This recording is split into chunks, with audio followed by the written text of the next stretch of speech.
नमस्कार मुलांनो, आपण स्क्वेअर 3 डिजिट संख्येचा स्क्वेअर बघणार आहोत. तर 3 डिजिट संख्येचा स्क्वेअर करताना बघा, आपण स्क्वेअर 3 डिजिट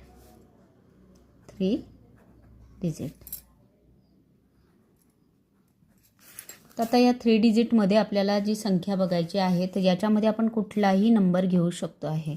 तर याच्यामध्ये 3 डिजिटमध्ये मी नंबर घेणार 789.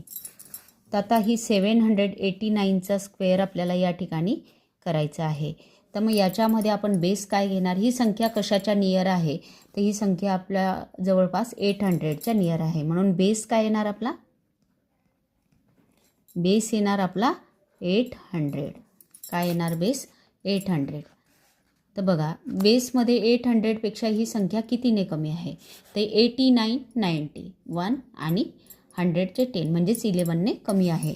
तर मग या वेळेला आपण काय करणार, 789 स्क्वेअर इज इक्वल टू, तर काय करणार -11. कितीने कमी आहे 800पेक्षा ही संख्या 11ने, म्हणून अगोदर मायनसचं साईन घेणार, -11.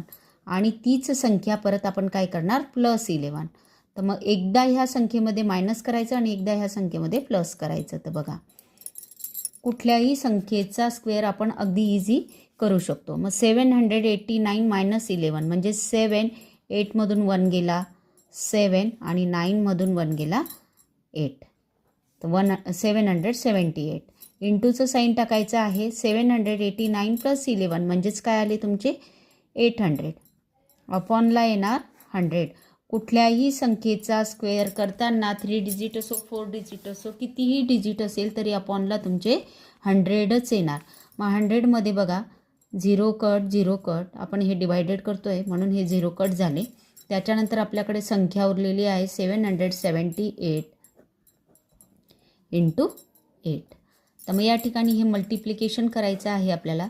तर 78 × 8. तर बघा 7 8 जा 56.